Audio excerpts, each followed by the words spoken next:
말씀 봅니다. 요한계시록을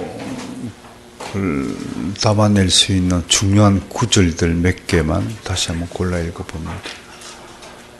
우선 1장 3절 말씀 봅니다. 함께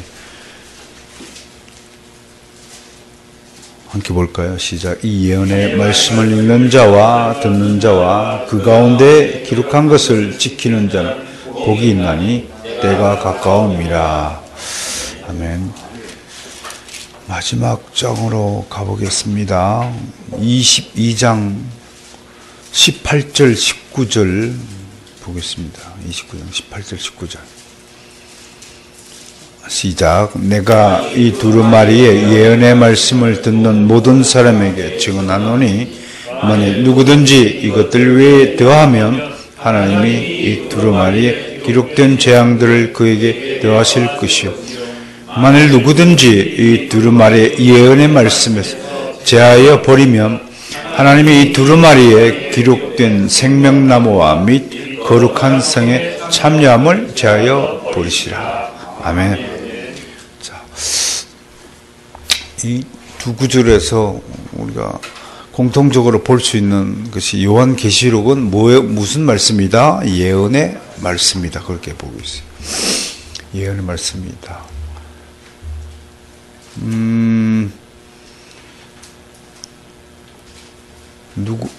누군가 여러분 생각해 봐요. 내 운명을, 내 미래를 이렇게 예언해 주신다면, 그 이제 일반 점쟁이가 아니고, 성령 하나님 천사가 와가지고, 우리 박재한 형제는 1년 뒤에 이제 성북구청장이 되고, 이런 예언이 더 했다 칩시다. 그게 이제 100% 실현 가능성이 있는 예언을 미리 알아서 치자고요. 그러면 아마 상당히 바보가 아닌 이상 성북구청장이 된다 그러니까 좀 실감이 안 나는가 보네. 그럼 뭘 할까 아주 한 3년 뒤에 박재한 형제가 집을 하나 산다 이렇게 할까? 그것도 불가능한 것이긴 한데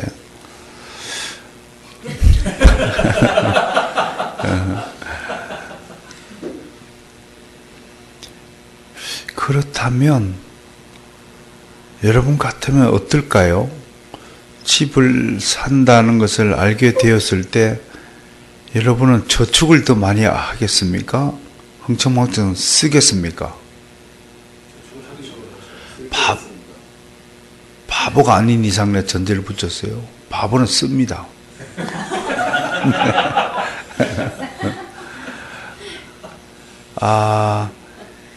여러분, 본능적으로 인간은 가능성을 향해 투자합니다. 맞죠?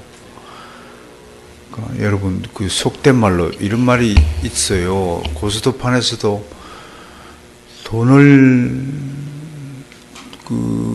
돌려받지 못할 가능성을 가진 사람에게는 돈을 빌려주지 않아요.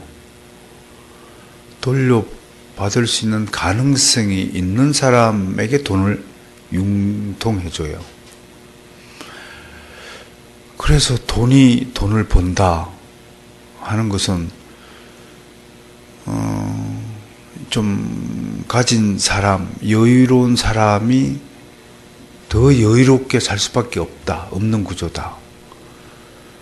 그러니까 그 빈익빈 부익부가 상당히 근거가 있는 말씀이란 말이에요. 우리가 요한계시록을 1년 동안 배웠는데 여러분들이 요한계시록에 기록된 예언의 말씀이 이게 머릿속에 어떻게 저장이 되었는지는 내가 모르겠지만 오늘 다시 한번 정리정돈하면서 우리가 이 말세를 살아가면서 우리는 어떤 가능성, 즉 우리가 구원받을 가능성을 충분히 믿잖아요. 그리고 천국에 갈 것이라는 확고한 가능성이 우리 앞에 제시되었단 말이에요. 그럼 이제 처음으로 돌아가서 한번 곰곰이 생각해 보자고요. 내가 3년 뒤에 이제 생활이 안정이 될 것이다.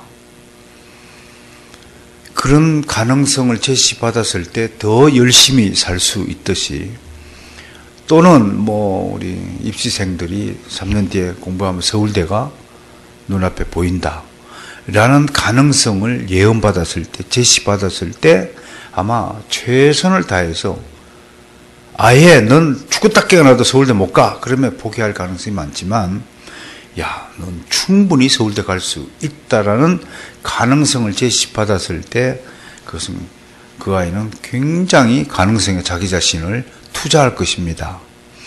그런 차원에서 요한계시록이 우리에게 어떤 친구냐, 어떤 존재냐를 한번 생각해 보자고요. 그것은 우리의 미래가 굉장히 낙관적이라는 가능성을 우리에게 열어주므로, 당연히 우리는 요한계시록을 바라보며 상당히 낙관적이고 더 정열적인 인생을 살 수 있게 될 것이다 라는 결론에 도달할 수 있어요. 동의하십니까? 네. 이 구조를 제가 왜 지금 서두에서 설명을 하는가 하면, 여러분, 칼빈주의의 핵심이 하나님의 주권이거든요. 그런데 이 하나님의 주권은, 하나님의 주권에 의한 작정과 예정, 선택, 유기, 이런 것들은 어떤 것하고 충돌이 되냐면 인간의 역할과 책임 부분과 반드시 충돌합니다. 보세요. 인간적인 입장에서 볼 때 하나님의 주권적 작정 예정은 인간을 무책임하게 만들고 게으르게 만들 것이다 라고 주장하는 한 부류가 있잖아요. 그런데 우리는 하나님의 주권적 작정 예정으로 말미암아 우리가 구원받은 백성으로 이 땅에서 부름을 받았고 앞으로 영생을 얻어서 천국에 갈 것이라는 그 하나님의 주권, 그 가능성, 그 확고한 가능성이 이미 제시되었으므로 우리는 더욱더 열심을 내어서 우리에게 맡겨진 책임과 역할을 더 열심히 할 것이다 라는 두 가지 입장이 있다는 것을 우리는 이미 압니다. 무슨 말인지 이해가 가시나요? 그 칼빈주의 개혁신학을 잘못 오해하면 앞에 좀 처음처럼 알미니안주의자들처럼 하나님이 다 정해놨으므로 우리가 할 일이 없네? 우리는 그러면 지 맘대로 살아도 되네? 이미 확정받은 구원인데 뭐하러 내가 열심히 사느냐? 그러면 동일하게 이제 조금 전에 얘기한 대로 3년 뒤에 집을 사는데 내가 뭐하러 저쪽을 내? 하는 부류가 하나 있을 것이고, 집을 사게 된다는 가능성을 먼저 제시받았으므로 그 집을 사기 위해서 앞으로 모든 노력을 다 경주하는 쪽으로 자기 인생을 투자하는 부류 쪽으로 나누어질 것입니다. 요한계시록 동일한 차원에서 우리에게 요한계시록을 주셨으므로 더욱더 종말을 우리는 사모하게 될 것이라고 주장하는 측과, 요한계시록이 주어짐으로써 심판이 있고 가만히 보니까 요한계시록에 의하면 나 같은 사람은 도저히 구원받을 수 없다라는 절망적인 상황을 인지하고, 에이 그렇다면 그냥 살아있는 동안이라도 그냥 내 마음대로 살 거야 라고 입장을 정리하는 부류가 반드시 나타난다는 거예요. 여러분들은 어느 쪽이신가요? 여러분 어느 쪽이신가요? 이 예언의 말씀이 여러분들의 인생의 위로가 됩니까? 정말로 예수님이 마라나타 다시 오실 줄 믿습니까? 그 오심으로 말미암아 우리에게 완전한 천국, 완전한 패러다이스가 우리 앞에 열린다는 그 가능성에다가 여러분 인생을 투자할 수 있습니까? 그렇다면 여러분들은 이미 믿음의 승리를 거둔 것이다 라고 말할 수 있을 것입니다. 그러므로 성경 66권에서 제일 마지막 책인 요한계시록이 우리에게 주어진 것에 대해서 우리는 감사해야 됩니다. 또 나아가서 요한계시록이 있기 때문에 우리가 지금의 환난을 견딜 수 있다는 사실도 인정하셔야 합니다. 저는 이것이 종말론적 신앙이라고 말하는 것입니다. 우리가 왜 종말론적 신앙을 가져야 하느냐, 그 얘기를 지금 먼저 서두에 꺼낸 겁니다. 요한계시록을 다 강해를 다 끝내고 오늘 다시 리바이벌 처음으로 돌아가서 어떤 것을 회상하면서 우리가 요한계시록의 중요성, 요한계시록으로 말미암아 우리가 얻을 수 있는 유익이 무엇일까? 그것은 우리에게 불가능한 일이 주어진 것이 아니라 저 악인들에게는 오로지 심판의 앞에 가로막고 있겠지만 우리에게는 무한한 가능성, 무한한 그 영원성, 그것이 우리에게 주어지고 있다는 것입니다. 그러므로 이 예언의 말씀을 지키는 자는, 예언의 말씀을 듣는 자와 듣는 자, 지금 제 입을 통해서 들려주시는 이 하나님의 예언의 말씀을 듣는 여러분의 귀가 복되다고 할 것이고, 더 나아가서 듣는 것뿐만 아니라 이제 우리 앞에는 이러이러한 세계가 확고하게 보장되어 있다라는 사실을 믿음으로 받으면서 그것을 열심히 거룩하게 지키려고 하고 행하려고 하는, 실천하려고 하는, 좀 더 열심히 사려고 하는 그런 여러분들에게 복이 있다라고 오늘 선언하는 것입니다. 다 끝났습니다. 이제 요한계시록 더 이상 할 것 없어요. 여러분들이 복을 다 받았잖아요. 그런데 내가 이제 여기서 끝내려고 하다가 염려스러운 것이 뭐냐? 도대체 여러분들이 요한계시록의 전체 구조나 내용, 요한계시록에 담겨있는 그 소중한 보물들이 얼마나 저장되어 있는가? 라는 것을 장담할 수 없어서 다시 한번 조금씩 리바이벌 해봐야 되겠다라고 할 것입니다. 자, 제가 요한계시록 시작하면서 제일 첫 번으로 다뤘던 부분이 요한계시록의 저작 시기가 어느 때인가에 따라서 아주 논쟁이 심했다라고 말했습니다. 크게는 두 가지 설로 나뉘어집니다. 첫 번째는 네로 황제 때일 것이다. 송영모 교수라든지, 또 얼마 전에 요한계시록 설교문이라든지 임진남 목사라든지 등등 이런 분들이 이제 전기설을 주장합니다. 그러나 대부분 개혁파 신학의 입장에서는 도미티아누스 황제 때다. 그러면 거의 한 98년 전후에 기록이 되었을 것이다.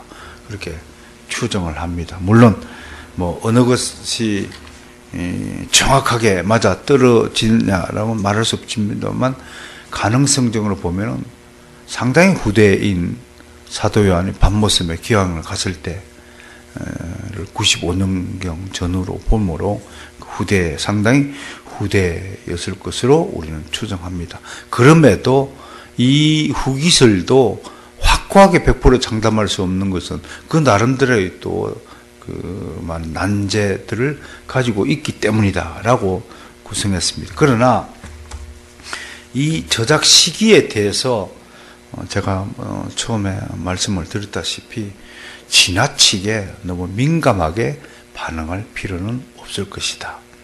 물론 저작 시기가 65년경 전후였을 때와 95년 전후였을 때에는 30년이라는 간격이 있었다면 상당히 많은 부분이 서로 상충하고 충돌되는 부분이 있습니다. 예를 들자면 우리가 바울 복음서를 제외한 바울 서신서나 공동 서신에 등장하는 바울과 그 동역자들의 숫자를 대부분 약 한 80여 명으로 봅니다. 그 80여 명의 활동 시기가 이 저작 시기에 따라서 앞당겨지거나 뒤로 미뤄지는 것이 있기 때문에, 그렇게 되면 인물사를 연구할 때에 인물사 프로소포그라피라고 하는데요.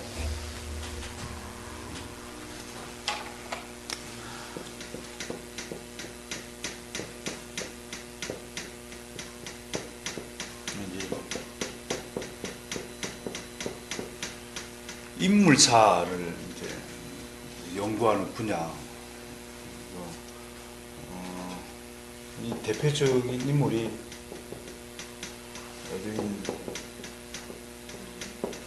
에드윈 처치라는 분인데, 이런 인물사에 영향을 끼치니까 이런 부분도 좀 상식적으로 좀 참고해 주시면 좋겠다라는 뜻을 합니다. 그 다음에 두 번째, 항상 우리가 강해나 주석을 할 때, 또 성경을 할 때 무슨 분석을 하고 했죠? 구조 분석을 했다. 그 요한 계시록은 여러 가지 분석이 있다. 우선은 시제를 중심으로, 시간적인 것을 중심으로 보며 요한이 본 것은 1장에 있고, 그 다음에 요한이 이제 있는 일은 2장 3장이고 앞으로 있을 일은 4장인데, 이런 분류는 주로 세대주의에서 요한계시록의 사건들을 시간 순서로 일어나는 것으로 보았기 때문에 이런 구조가 구조 분석이 가능했다, 그렇게 설명을 했습니다. 그러나 제가 설명했지만 꼭 요한계시록이 시간 순서대로 일어난 것을 순서대로 기록한 것은 절대로 아니다. 예를 들면 이런 거죠. 구원의 서정을 다루면은 우리가 한 9가지 단계를 있죠, 그죠? 제일 먼저 뭔가요? 소명. 그 다음에 소명, 회심, 중생, 칭의, 양자. 그 다음에 양자 다음에 성화, 견인, 영화. 이게 이제 9가지 단계를 있지만, 이건 시간 순서가 아니라, 그죠? 각자 구원 때 일어나는 여러 가지의 현상들을 9가지로 한번 나누어서 보는 거죠. 그럼에도 시제적으로 보면 중생과 회심과 또 칭의와 양자됨, 신앙, 이런 것들은 과거에 일어났던 일들이잖아요, 우리에겐요. 그럼 지금 현재는 성화와 견인 중에 있고 앞으로 미래는 영화가 될 것이다. 그렇다고 해서 이 구원의 서정 9가지 단계가 순서적으로 일어나는 것은 아니죠. 동시다발적으로 확 일어나는 거죠. 다만 영화는 앞으로 있을 일이니까, 영화 단계는 아직 이르지 못하지만 우리는 현재 구원받아서 어떻든 이 땅에서 죄와 싸우는지 어찌든 간에 성화, 견인되어지고 있다, 견인 중에 있다라고 말하는 것과 같은 이치다. 그러면 다른 구조 분석은 뭐냐? 그러면 교회론적 관점을 가지고 요한계시록을 해보면 여러 가지 이제 또 분석을 가능하다.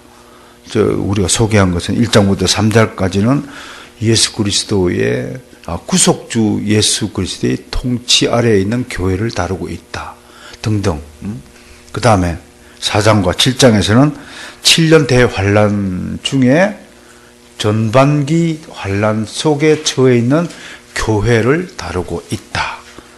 그 다음에 8장부터 11장은 교회를 핍박하는 자들에 대한 1차적 경고가 내려지고 있다.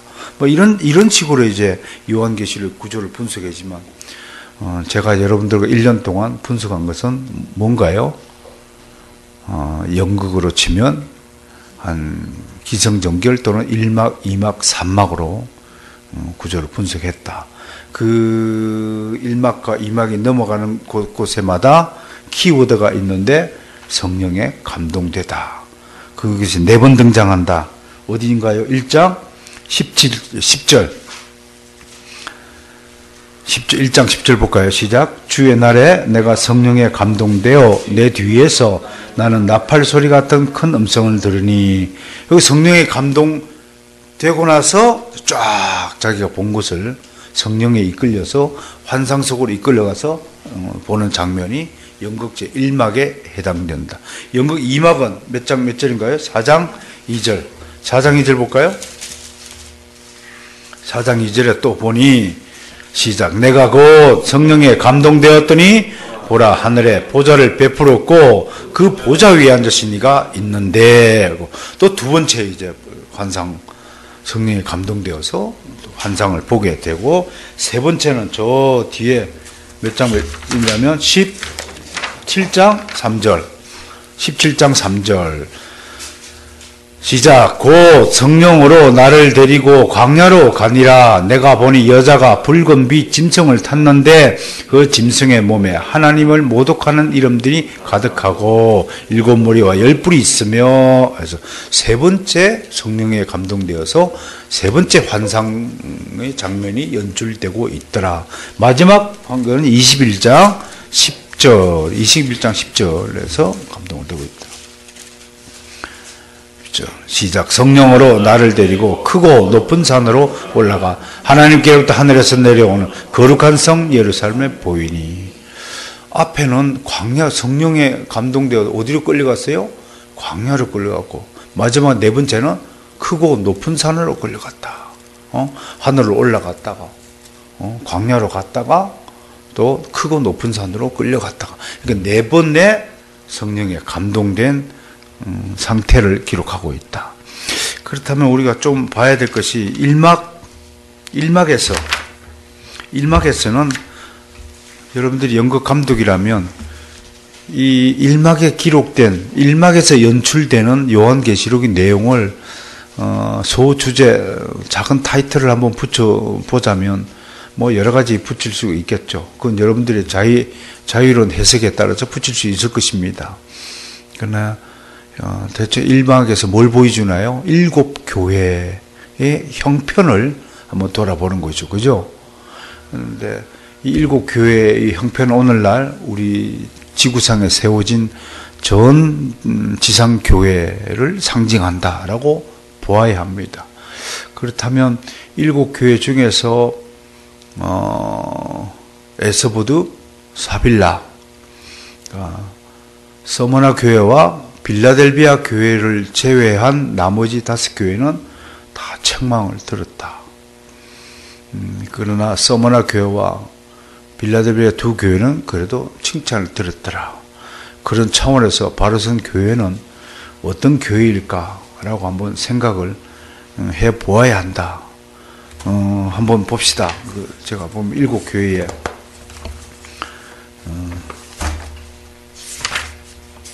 형편들을 한번 보도록 합니다. 우선 에베소 교회, 여러분들 페이지는 28페이지인가에 있습니다. 박재한 형제가 프린트가 없군요. 그 도표를 내가 그려놨습니다. 7개. 자, 에베소 교회는 긍정평가, 부정평가가 있죠. 그죠? 잘한 것은 뭐냐? 정통적 교회다. 정통성을 잃어버리지 않았다. 그 다음에 선한 행동을 했다. 선행을 많이 베풀었다. 그러니까 뭐 선행, 특히 이 개혁주의를 부르짖는 교회들이 몸소 실천한 일에 좀 많이 연약한 것 같아요. 사회적 행동, 사회 참여, 또 대민 봉사, 이웃 구제 이런 일에도 좀 솔선수범해야 할 것입니다. 앉아서 그냥 머리로만 신학을 공부한다는 것에 심취하는 많은 젊은이들을 볼 때 이런 것들 좀 봐야 됩니다. 인내와 수고.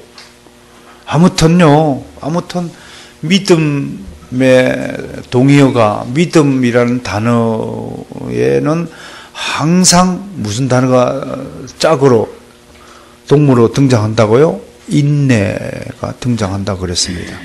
그러니까 믿음의 일을 지키기 위해서는 아주 오랫동안 참아야 합니다. 여러분 아시잖아요. 평범한 생각, 그냥 알량한 믿음, 대충 그냥 생각하는 것, 게으름과 방탕함에 물든 사람들이 치료낼 수 있는 일이 절대로 아닙니다. 하나님이 그렇게 만만하지가 않는 것이에요. 하나님이 일꾼다운 일꾼에게 하나님 일을 맡기시는 거예요. 그렇다면 우리에게 금방 주시지 않고 되어지는 과정을 여러분 잘 아시잖아요. 뭔가 확 한 방에 될 것 같으면서도 뭐가 또 먼저 걸리고, 차를 탁 고쳐가지고 이제 됐다 싶어 탁 하면 안 달 때 뭐가 또 탁 고장이 나서 돈이 크다고 한번 고장 날 때면 막 몇십만 원, 100만 원 단위로 탁 하고 무엇이 갔더니 드륵드륵 보니까 그냥 체인이 끊어졌다고 하고 탁 하고 말이야. 뭐가 드륵드륵 했더니 자동차 바퀴에 뭐가 빠졌다는 둥 막. 그럴 때에 성질 난다고 막 자동차를 그냥 바위 위에 올라오고 휩쓸이 밀어버려. 막. 에이, 성질 난다고. 누가 손해예요? 나만 손해요. 어때요? 아유, 주여. 이게 우리가 하나님 앞에서 하나님 우리에게 맡기신 일이라는 사실을 아셔야 돼요. 그리고 악을 미워하고 교리에 굳건히 선 교회가 에베소 교회입니다. 그런데 딱 하나 지적을 받았어요. 뭔가요? 처음 사랑을 버렸다. 저는 정말 죄송합니다만 우리 바로선 교회 형편이 지금 에베소 교회하고 거의 비슷하다 봅니다. 처음 사랑이 뭐예요? 예수님 영접했을 때 하나님이 내게 믿음 주셔가지고 뜨거운 감동, 회개의 눈물을 흘렸을 때 그냥 그 추운 겨울날에서 새벽 기도를 가도 춥지도 않고 막 깃불이 탁 해도 막 할렐루야 막 예수 믿는 것은 받은 증거만 보다 막 그 들판길에서 새벽 기도 다니는데 그 열정이 지금 다 어디로 갔냐 이거야. 동태는 거라. 지금 말이야. 응? 그냥 못된 것만 남아가지고. 그 참 신기하잖아요. 옛날보다 하나님에 대한 지식은 충만하게 늘어갔잖아요. 얼마나 많은 새로운 사실들을 여러분 알게 되었습니까? 아, 이게 믿음의 실체구나. 이게 기독교구나. 이게 교회구나. 이게 개혁 신학이구나. 그렇게 머리는 굵어지고 성장해 가는데 왜 이놈의 손목대기는 섬기는 손이 안 되고 뒷짐지는 손이 되어가고 이놈의 몸뚱아리는 예수 믿는 것은 받은 증거가 많다고 고백하던 그 때를 까마득하게 잊어버리고 받은 증거 한 개도 없이 세상 사람들하고 동일하게 모습으로 아유 이때가 곧 지나가리라. 오늘만 날이요. 그래놓고 내일이 일어나 몰라요. 하루하루 살아요. 내가 그 노래 제일 싫어해요. 도대체 내일을 모르면 어떻게 한단 말이에요. 물론 다른 뜻으로 불렀겠지만 말인즉슨 그렇단 말이야. 생각해보세요. 그러니 뭐라고 권면하고 있어요? 따라서 시작. 회개하고 처음 행위를 가지라. 뜨겁게 사랑하는 이 마음은 변하면 안 돼요. 목사님 은혜 받으십니다. 오늘 말씀의 마음 눈물 쭉 다음에 밥 한 끼 삭게 그래놓고 밥 사는 사람 못 받고 은혜 받았다는 놈 직업, 나 배신 안 되는 놈 못 받고. 이게 인간의 마음 갈 때라.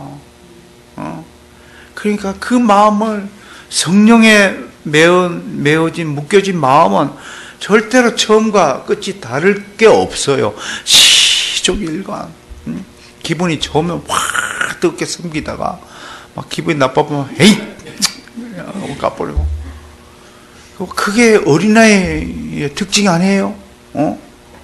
애가 막 용돈 주고 선물 주면 막 엄마 아빠 막 뽀뽀를 막 해줬다가 뭐 사달라는 거 안 사주면 어떻게 해요? 빵! 돌아져가지고 그냥 당신 나를 언제 낳았어요? 막 이렇게 덤비고 이 처음 사랑을 버리는 거예요. 다른 교회 알 것도 없지만 에베소 교회가 참 훌륭하잖아요. 교리적 신앙을 가지고 신학적 지식 풍성하죠. 선행하죠. 악을 미워하죠. 그래서인데도 뭐가 없어요? 사랑이 없어요. 네가 잘났니 내가 잘났니 찌찌뽕뽕 속으로 막 미워하고 이런 것들이 다 책명을 받는 것이다. 이런 차원에서 우리 교회의 형편, 연극 1막을 보시면서 특히 에베소 교회의 형편을 생각하시면서 우리 교회의 형편과 비교하시면서 우리가 정말 처음에 가졌던 그 뜨거웠던 순수했던 그 열정과 사랑이 많이 식었구나. 그러면 좀 다시 좀 돌아가야죠. 그죠? 생각하고. 연극 2막은 제목을 붙이면 뭐라고 붙일까 고민하다가 갑자기 이런 단어가 떠올랐어요. 변화무쌍하다. 변화무쌍이라는 연극 한 편을 보자 이겁니다. 여러분 어떤 장면이 등장하고 있습니까? 두 번째 장면에 네 생물이 막 등장하네요. 하늘의 신비한 생물, 지상의 생물이 아니라 영생체에 속한 영계에 있는 생물을 보게 된 거예요. 지금 우리 눈에는 보이지 않지만 앞으로 우리가 부활하여 영생체를 가진 그 눈에는 보여지는 그 신비한 내생물 등장하고 있잖아요. 거기다가 그 내생물 중앙에 누가 서 있나요?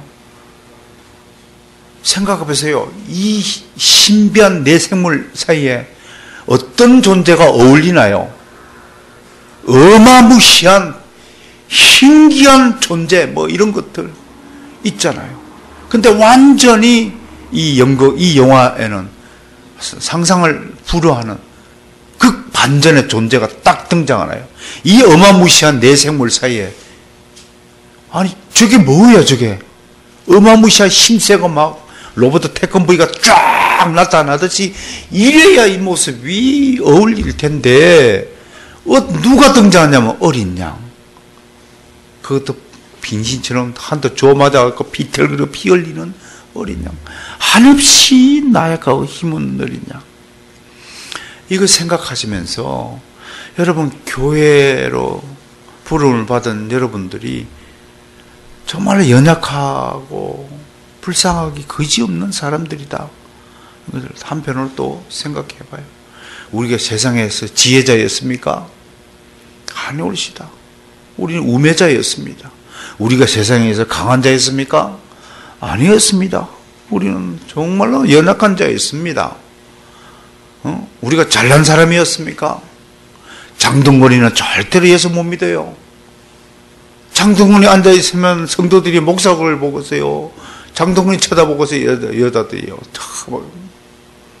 장동건이 쳐다보라고 그 귓구멍에 설교의 말씀이 들어오겠어요? 안 들어요. 못난 것이 더 감사한 거고 잘났으면 택함받지 못하고 부름받지 못했을 텐데 못생겼으니까. 재활이가 뭐 잘났어요. 산적까지 생겨가지고. 그래도 하나님은 산적까지 생긴 사람을 사랑하잖아요. 절대로 본인은 인정하지 않죠. 내가 뭐 잘났네. 나도 그걸 보면 어떨 때는 못나 보이고 어떨 때는 좀 잘나 보이고 할 때도 있거든요. 넘어갑시다. 죄송합니다. 그러다가 그 그러다가 보세요. 이 연극 2막에 인나팔 대접 심판이 막, 이야, 여러분 영화 감독이면 어떻게 했어요? 음악이 막 우릉쾅쾅쾅쾅 막 뱅뱅뱅뱅 헤비메탈을 막 깔리고 막 우릉쾅쾅 쏟아붓고 막 땅이 산이 불을 뿜고 막 바다에 던져지고 막 새가 날아다니고 끼악 막 어마무시한 장면이 이 연극 등장할 거 아닙니까? 이게 연극 2막이에요. 그래 변화무쌍하다. 또는 뭐 어떤 제목이 어울릴까요? 어마무시. 어마무시한 광경들이 막 절비하게 있잖아요. 자, 그런데 연극 3막으로 갑시다. 어쨌든 금 대접심판 15장까지를 다 끝내놓고 7 대접심판 16장까지 대접심판이 다 끝나고 나서 그 결과가 뭡니까? 어떻게 돼야 돼요? 이 모든 악의 세력들이 마지막에 멸망하는 장면. 영화에서 꼭 악인들하고 주인공이 1대1로 붙잖아요. 싸움에. 그 주인공이 죽을 때 막 하고, 근데 주인공은 빌딩 하나 탁 떨어졌는데도 희한하게 또 중간에 뭘 잡고 살아나고, 악인은 바로 떨어져 죽어. 항상 그게 이제 좀 특징이지. 그런 걸 바라보면서 연극 3막을 보면, 뭐랄까요? 악인의 멸망이라고 불려야 되겠죠. 악의 멸망하는 장면이 나오고, 네 번째 연극 제4막은 제목을 붙이면 뭘까요? 승리, 기쁨. 저는 여기다가 환희라고 한번 붙여봤어요. 환희. 와, 기똥차게 기쁜 순간, 우리에겐 우리를 괴롭히는 마지막 용, 음녀, 바벨론, 사탄이가 꼬꾸라지고 영원히 유황불못에 던져지는 그 모습을 우리는 바라볼 수 있는 것입니다. 이것이 요한계시록이 전개하고 있는 한편의 드라마틱한 장면이다 라고 말하는 것입니다. 그러면 이제 마지막으로 정리하면서 요한계시록에서 우리가 얻을 수 있는 교훈 뭘까? 이것을 4개의 메시지로 여러분들에게 정리해 봅니다. 기억이 나실 거예요. 첫 번째는 고난받는 교회에 대한 위로의 책이다. 위로의 편지다. 7 교회의 형편에 대해서 그렇게 우리에게 기록으로 남긴 것은 뭔가요? 그 극심한 고난 속에서도 주님께서 교회를 돌보고 있다. 그 고난 속에 있는 교회를 향해서 주님은 지금은 괴롭지만 천국에 대한 소망을 잃지 마라. 우리는 반드시 승리한다. 승리한다. 막 축구 게임 하는데 막 전반전, 후반전 다 끝날 때 막 밀려. 근데 어찌 아까 골을 한번 0대 0으로 탁 가는데 그냥 후반전 그냥 44분, 44초에 그냥 슛! 하고 했는데 그냥 저쪽 수비 맞고 판 골이 들어가는 거야. 이야. 그런 그 소망을 우리에게 주는 거야. 정말 우리는 주님 앞에서 우리 인생을 상고할 때 내 인생은 내 것이 아니다. 하나님의 것이다. 라는 것을 고백할 수 있어야 됩니다. 이것이야말로 이 땅에 살아가는 믿음의 인생이라는 사실을 정말 확신해야 됩니다. 그러니 우리 생각대로 살려고 하지 마세요. 그래서 동시에 우리는 최선의 노력을 또 다해야 한다는 이 이중적인 의미, 이게 칼빈주의의 핵심이라는 사실을 여러분 분명히 인식해야 될 것입니다. 두 번째, 요한계시록이 던지는 메시지가 뭡니까? 악의 세력은 반드시 패망한다. 악의 필망을 이야기합니다. 동시에 우리는 이 악의 필망을 통해서 신상필벌이라는 법칙 또한 기억해 두시라라고 권면한 바 있습니다. 다윗을 한번 보세요.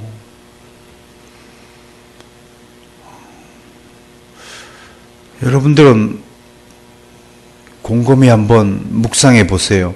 내가 지금까지 한 30년, 40년 혹은 50년, 60년을 살아오면서 내 인생을 괴롭혔던 원수가 어떤 자들이었을까? 몇 명이나 될까? 과연 다윗 왕만큼 많은 적을 가졌을까? 다윗만큼 의로운 자였음에도 불구하고 그렇게 억울하게 살해의 위협을 받고 13년 동안이나 편한 침대에서 한 번도 잠자지 못하고 돌 침대에서 자고 사막 위에서 뒹굴고 동굴 속에서 잠을 청했던 그 인생을 한번 보자고요. 어떻게 노래하고 있습니까? 시편에서 저 원수가 내 앞에서 꼬꾸라지는 것을 목회하고 도와주옵소서. 그랬더니 실제로 하나님이 어떻게 역사하십니까? 사무엘 하나, 역대기, 열왕기 기록을 보세요. 다윗을 괴롭히던 사울 왕이 패망하고 다윗을 괴롭히던 블레셋 군이 패망하고 쫄딱 망하고 그런 것들을 통해서 하나님은 또 우리를 위로하시는 겁니다. 그러네. 한편으로는요, 모든 원수를 사랑해야 되지만, 한편으로는 또 함께 동시에 저 원수가 자신이 저지른 저 악의 대가를 반드시 받게 해달라고 기도해야 됩니다. 이 이중적인 의미를 다시 한번 고려해 주시기 바랍니다. 세 번째는 요한계시록에서만 볼 수 있는 7개의 복이 있다라고 제가 설명을 했습니다. 우리는 복을 받아 누려야 됩니다. 그 7개의 복이 나누된 2페이지에 있습니다. 첫 번째, 말씀을 듣고 지키는 자의 복이 있다. 1장 3절입니다. 14장 13절에 주 안에서 죽는 자가 복이 있다.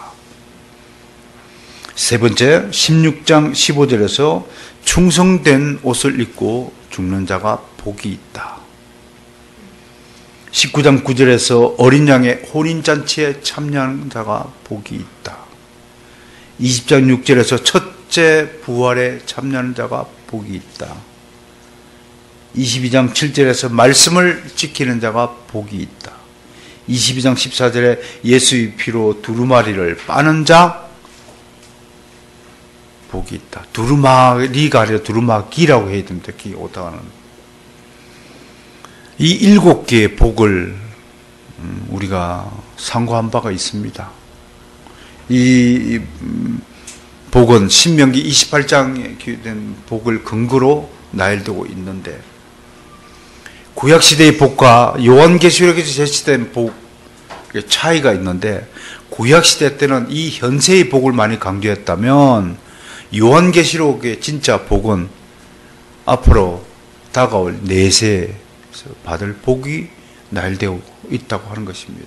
그럼 통째로 보면 현세에서 복은 솔로몬 왕에게 주었던 복, 건강의 복, 재물의 복, 또 장수의 복, 또 지혜의 복, 또 자손의 복, 이런 것들이 구약적인 복이라면, 그 신명기적인 복이라면, 요한계시록에 제시된 마지막 우리가 누려야 될 복이 주 안에서 믿음을 가지고 혼인잔치, 천국잔치에 참여하는 자가 진짜 복이다.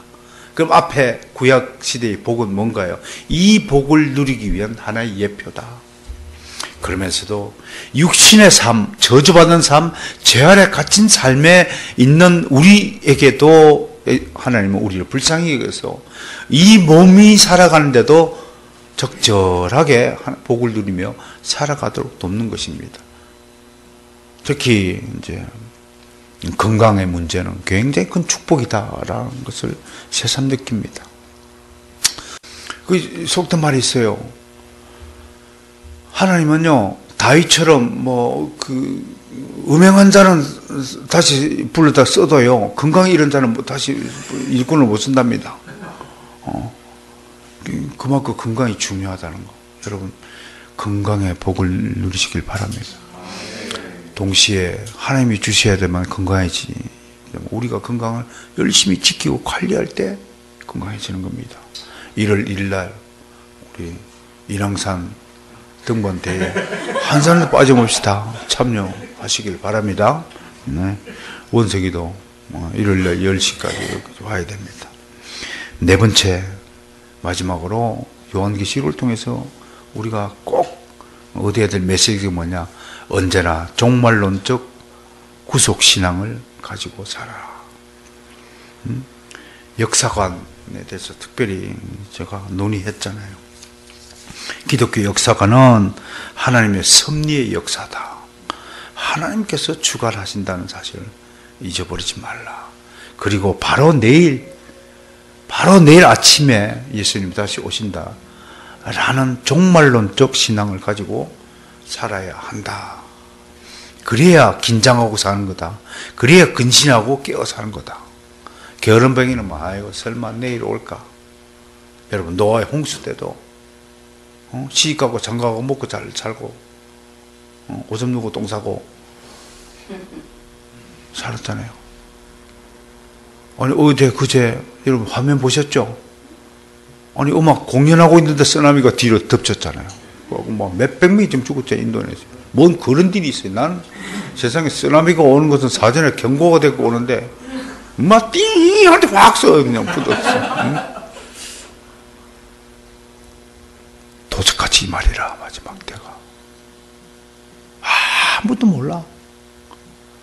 야 내일 점심때 만나서 점심 먹자. 내일 새벽에 도적같이 주님 오실지 어떻게 알아요? 내일이 어디 있어요? 항상 좀 있다가 주님 오신다는 거. 그 마음을 가지고 이 종말론적 신앙을 잃어보지 말고, 그렇게 되면 역사관이 어떻게 되세요? 하루하루가 낭비되는 시간이 아니 되겠죠. 좀 값어치 써야 된다. 요한계시록을 부족했지만 제 나름대로 열심히 준비해서 여러분들과 1년 동안 은혜를 나누었습니다. 이 일을 계획하시고 시작하신 이도 우리 주님이시요. 이렇게 은혜 가운데서 마무리하시는 것도 주님이십니다. 또한 시작을 했으면 끝까지 좀 마무리를 좀 지어라. 이빨 빠진 호랑이가 무슨 고기를 씹어 먹어요? 왔다리 갔다리 그러지 마시고 한번 시작한 것이면 빠지지 말고 꾸준히 해야 된다. 뭐 마지막 날 그래도 이제 어떤 분은 뭐 마지막 날 참석하면 다 참석한 겁니다. 뭐 이렇게 또 우기는 사람도 있지만 과정도 너무 중요하다는 사실을 아시고, 여러분 어떻든 이제는 요한계시록이 여러분들 신앙에 있어서 생소한 대상은 아닐 것이다. 요한계시록이 우리에게 주어짐으로써 우리는 미래에 대한 확신을 더욱 더 확고하게 가질 수 있게 되었다는 점을 잊지 마시고, 할렐루야, 하나님께 영광을 올려드립니다.